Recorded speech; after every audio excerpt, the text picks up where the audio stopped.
All right, let's cut straight across to Prime Minister Narendra Modi addressing a rally in Fadbisganj. वो 10 बजे तक का मुझे हिसाब बता रहे थे। ये उत्साह, ये उमंग मैं बिहार के मतदाताओं का, उनकी सक्रियता का, लोकतंत्र के प्रति उनकी श्रद्धा का हृदयपूर्वक अभिनंदन करता हूं। और सभी नागरिकों से, देश भर के अनेक राज्यों में उपचुनाव भी चल रहे हैं, बिहार में भी कई स्थान पर मतदान चल रहा है। चुनाव ये लोकतंत्र का बहुत बड़ा उत्सव होता है और लोकतंत्र के उत्सव में बढ़ चढ़ करके हिस्सा लेना हर नागरिक का कर्तव्य है और वही उज्जवल भविष्य की गारंटी भी है।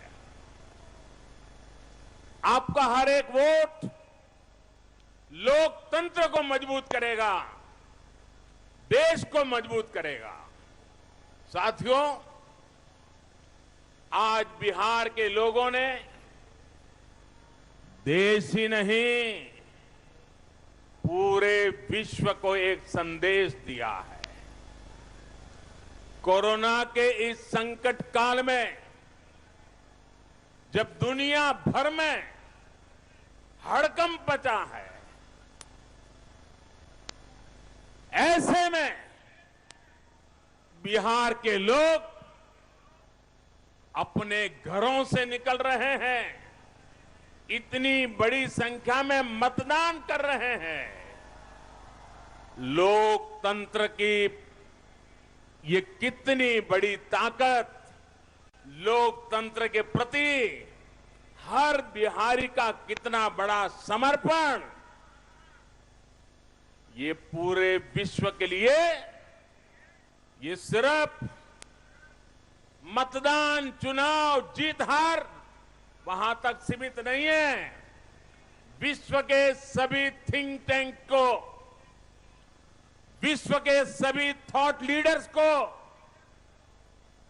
इस बात का मूल्यांकन करना ही होगा कि भारत के लोगों के जहन में लोकतंत्र कितनी गहराई से बैठा हुआ है कि जब कोरोना के इतने कालखंड में भी वे लोकतंत्र को प्राथमिकता दे रहे हैं। ये पूरी दुनिया के लिए एक भरोसा जगाने वाली घटना है। ऐसे कठिन समय में इतनी तैयारी के साथ, इतनी सारी सावधानियों के साथ चुनाव कराने के लिए मैं हमारे देश के चुनाव आयोग को लाख लाख बधाई देता हूं।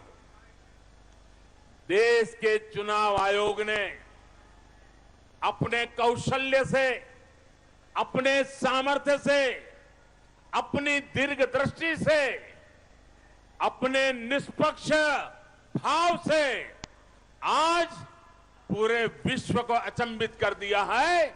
और इसलिए आज मैं बिहार, जो कि लोकतंत्र की पहली कुपल जहां से निकली थी, मानव जात को जिस धरती ने लोकतंत्र दिया था, उस धरती से मैं देश के चुनाव आयोग का भी अभिनंदन करता हूं। उसके साथ साथ हमारे जो सुरक्षा बल के लोग हैं, कितने दिनों से खड़े हैं, ये यूनिफॉर्म वर्दीधारी हमारे पुलिस के जवान, हमारे सुरक्षा बलों के, अर्धसैनिक बलों के जवान दिन रात लोकतंत्र की रक्षा के लिए, शांतिपूर्ण मतदान के लिए, शांतिपूर्ण विचार विमर्श के लिए दिन रात जो जुटे हुए हैं, मैं उनका भी आज हृदय से, पूरे बिहार के उन सभी का भी हृदय से अभिनंदन करता हूं।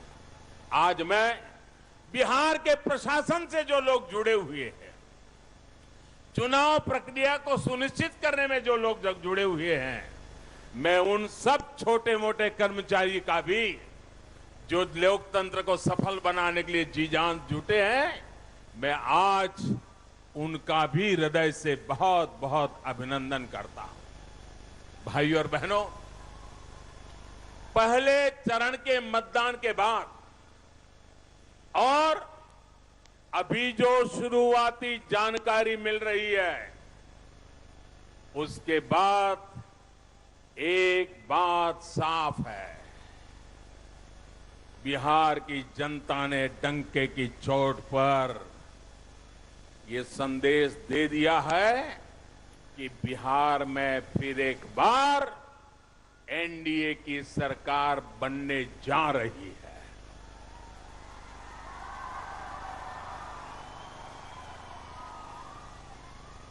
बिहार की पवित्र भूमि ने ठान लिया है कि इस नए दशक में बिहार को नई ऊंचाई पर पहुंचाएंगे। बिहार के लोगों ने जंगल राज को, डबल युवराजों को सिरे से नकार दिया है। बिहार में एक कहावत है और बड़ी सटीक कहावत है। बिहार की उस कहावत में कहा है, सब कुछ खैनी, सब कुछ खैनी, दूगो भुजाना चबैनी। यानी भर पेट भोजन करने के बाद भी खाने वाले की नजर अब भुजा पर है। यही इनकी सोच है।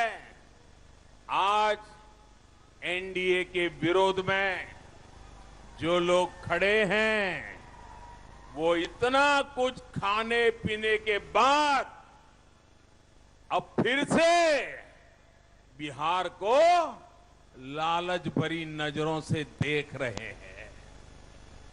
लेकिन बिहार की जनता जानती है कि कौन बिहार के विकास के लिए प्रतिबद्ध है और कौन अपने परिवार के विकास के लिए। भाइयों और बहनों, आज बिहार में परिवारवाद हार रहा है, जनतंत्र फिर से जीत रहा है। आज बिहार में रंगबाजी और रंगदारी हार रही है, विकास फिर से जीत रहा है। आज बिहार में अहंकार हार रहा है और परिश्रम फिर से जीत रहा है। आज बिहार में घोटाला हार रहा है और लोगों का हक फिर से जीत रहा है। आज बिहार में गुंडागर्दी हार रही है, कानून का राज वापस लाने वाले फिर जीत रहे हैं। भाइयों और बहनों, बिहार वो दिन भूल नहीं सकता जब चुनाव को इन लोगों ने मजाक बनाकर रख दिया था। इनके लिए चुनाव का मतलब था चारों तरफ हिंसा, हत्याएं, बूथ कैप्चरिंग। बिहार के गरीबों से इन लोगों ने वोट देने तक का अधिकार भी छीन करके रखा था। गरीबों को घरों में कैद करके उनके नाम से जंगल राज वाले खुद जाकर के वोट दिया करते थे। तब मतदान नहीं होता था, वो तो दिखता था सिर्फ। हकीकत में तो वो दिन थे जब मत छीन लिया जाता था, वोट की लूट होती थी। गरीब के हक की लूट होती थी। बिहार में गरीब को सही मायनों में मतदान का अधिकार एनडीए ने दिया है। आज बिहार में दलित हो, महादलित हो, पिछड़ा हो, अति पिछड़ा हो, वंचित हो, किसी भी वर्ग का हो, किसी को भी मानने वाला हो, उसे अपनी पसंद के उम्मीदवार को चुनने का अधिकार मिला है। आज तो मैं माहौल यहां तक देख रहा हूं, मैं सोशल मीडिया कभी कभी देखता रहता हूं। इन दिनों मैं देख रहा हूं कि बिहार में महिलाएं कह रही है भाई घर वालों को जो करना है करेंगे, मैं तो मोदी के साथ चलूंगी। बिहार की हर मां, बिहार की हर बेटी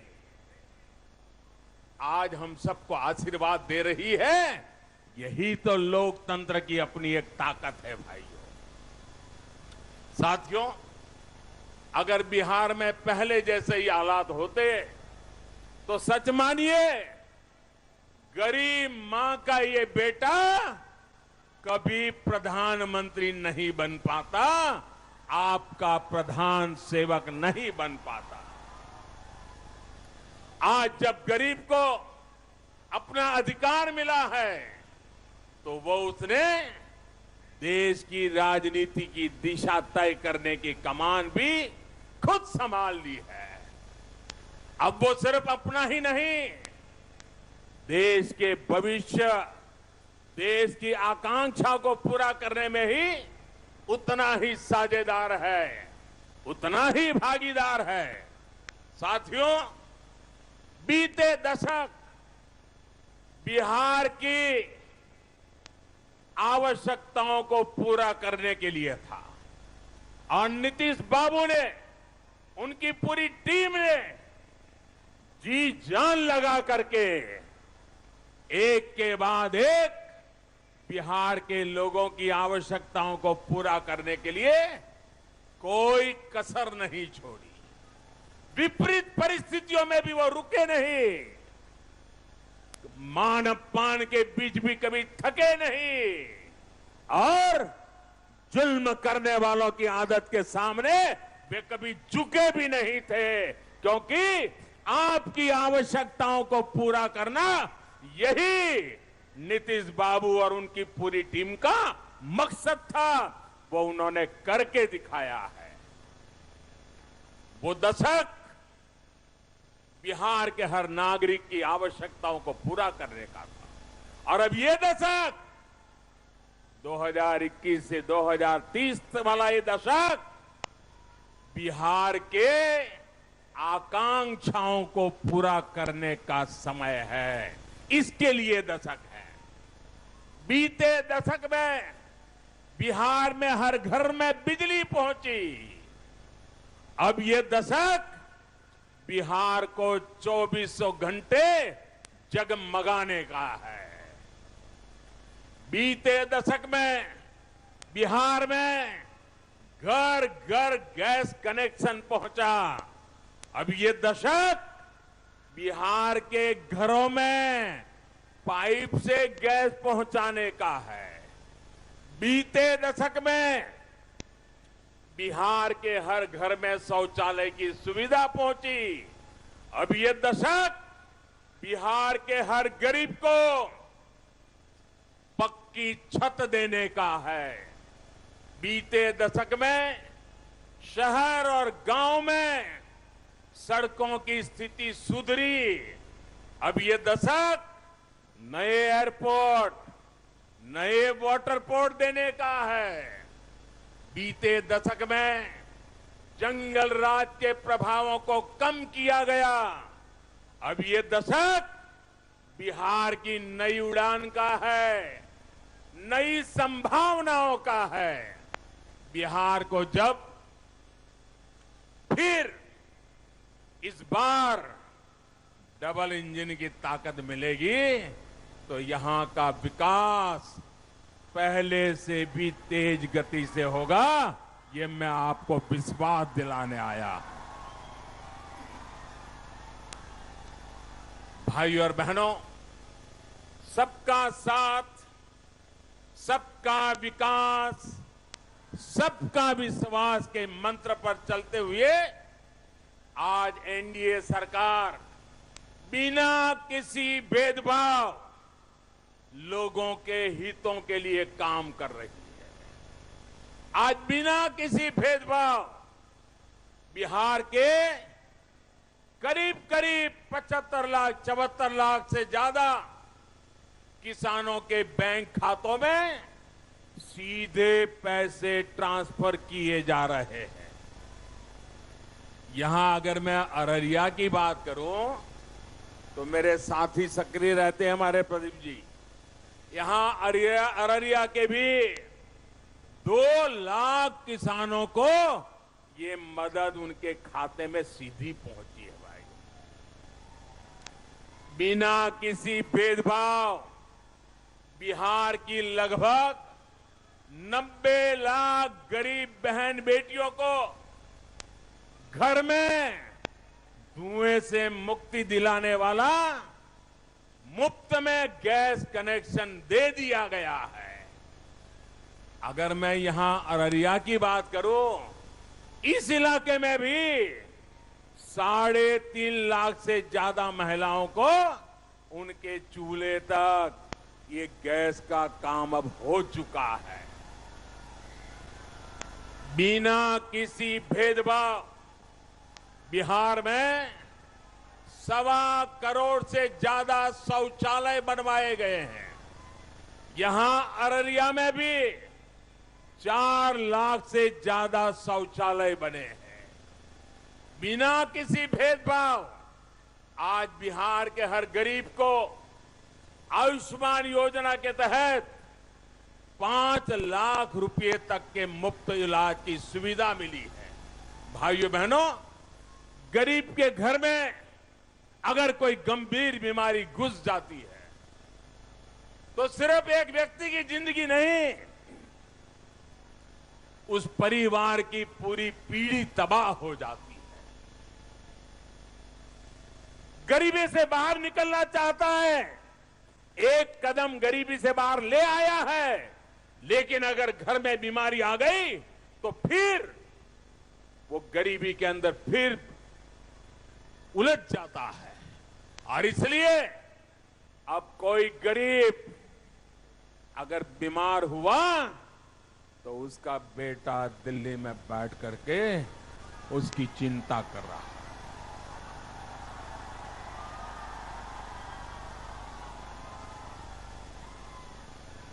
मेरा गरीब अब दवाई के बिना, मेरा गरीब अब डॉक्टर के बिना, मेरा गरीब अब अस्पताल के बिना जिंदगी और मौत के बीच जूझता नहीं रहेगा। सरकार 5 लाख रुपए तक का खर्च खुद उठा रही है भाइयों। साथियों, बिहार अब उन लोगों को पहचान चुका है जिनका एकमात्र सपना है किसी तरह लोगों को डराकर, अफवाह फैलाकर, समाज को बांटकर कैसे भी करके सत्ता हथिया लेना।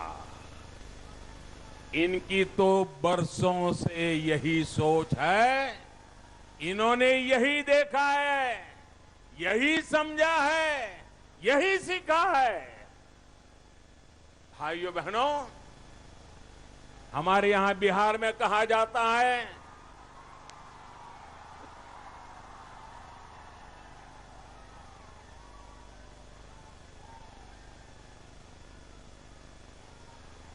साथियों, ये आपका उमंग, ये उत्साह, ये विराट जनसागर,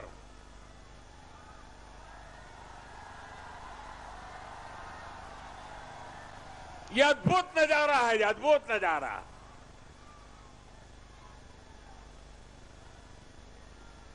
भाइयों बहनों,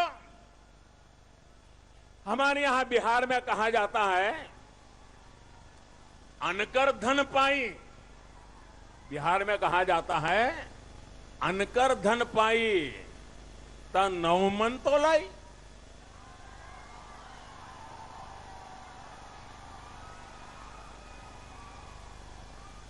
स्वार्थ का भाव ये कि जब दूसरे का पैसा है, जितना चाहे मार लो, खरीदो, क्या फर्क पड़ता है। जब जनता का पैसा है तो जितना चाहे लूटो। ये लोग जनता के लिए, आपके लिए काम नहीं कर सकते। लेकिन आज बिहार की जनता, देश की जनता इन सब लोगों की सच्चाई बराबर जान चुकी है। आप देखिए, ऐसे ही झूठ बोल बोलकर कांग्रेस ने देश के लोगों को क्या क्या सपना दे ही दिखाया। याद कीजिए, दशकों पहले की वो दिन, उछल उछल करके बोल रहे थे गरीबी हटाएंगे, गरीबी हटाएंगे, गरीबी हटाएंगे। चुनाव आते ही कहते थे किसानों का कर्ज माफ करेंगे, माफ करेंगे। कभी फौजियों को मिलते थे तो कहते थे देखिए वन रैंक वन पेंशन लागू करेंगे, वन रैंक वन पेंशन लागू करेंगे। कभी व्यापारियों से मिलते थे तो फिर लॉलीपॉप पकड़ा देते हैं, टैक्स का जाल कम करेंगे, टैक्स का जाल कम करेंगे। बातें बहुत की, लेकिन भाइयों बहनों, इतिहास गवाह है, दस्तावेज मौजूद है, इन्होंने इसमें से एक भी काम नहीं किया। बातें की, गुमराह किया लोगों को, और इसलिए जनता को लंबे अरसे तक मूर्ख नहीं बना सकते हो। देखिए कांग्रेस का हाल क्या हुआ है, कांग्रेस की हालत कैसी करके रखी है जनता ने। आज कांग्रेस की हालत यह है,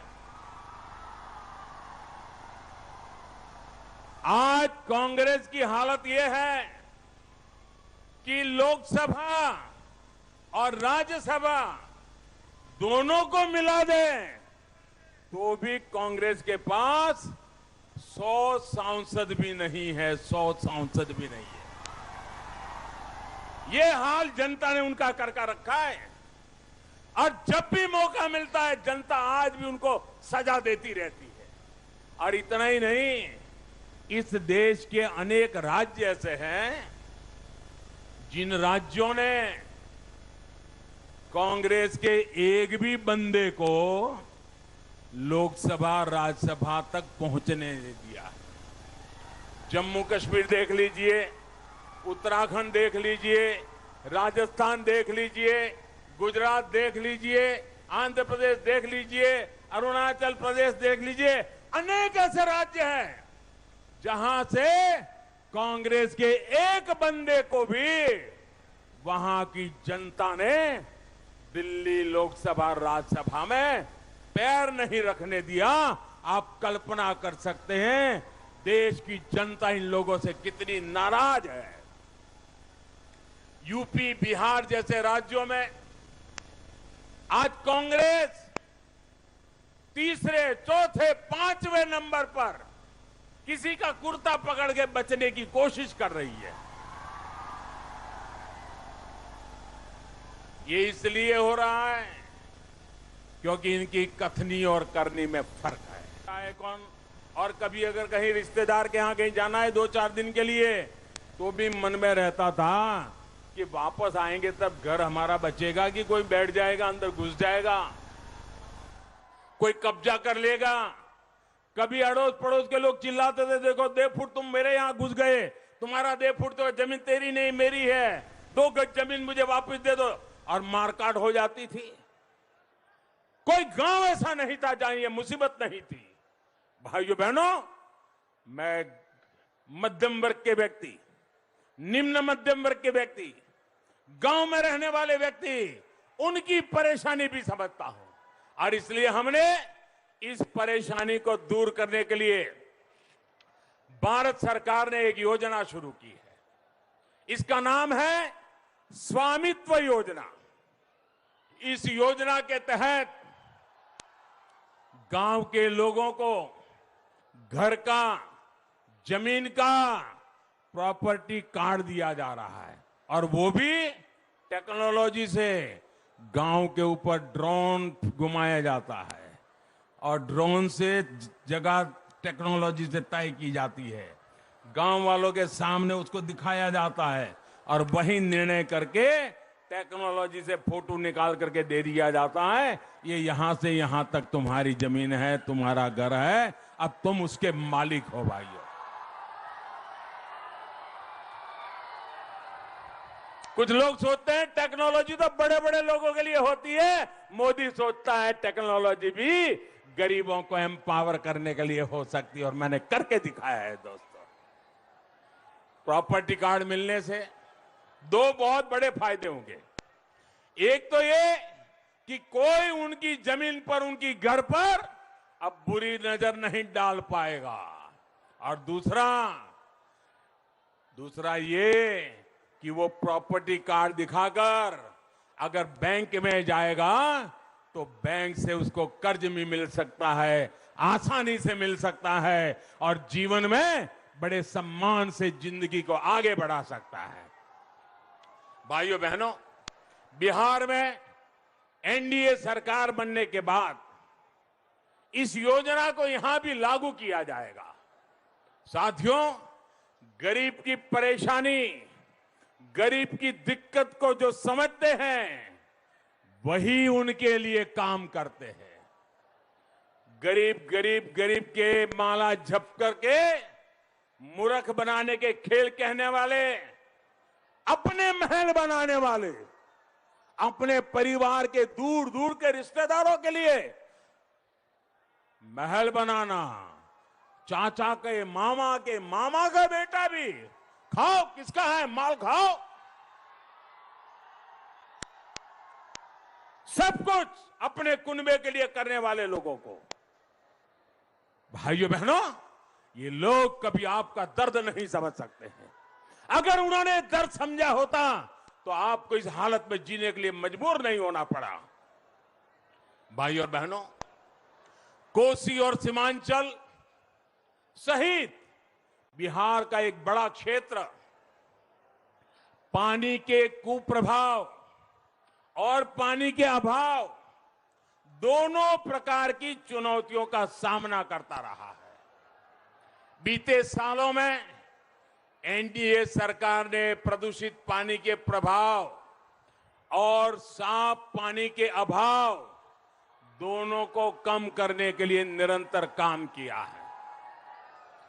कोरोना काल में ही बिहार में 60 लाख से ज्यादा परिवारों को पाइप से पानी की सुविधा दी गई है।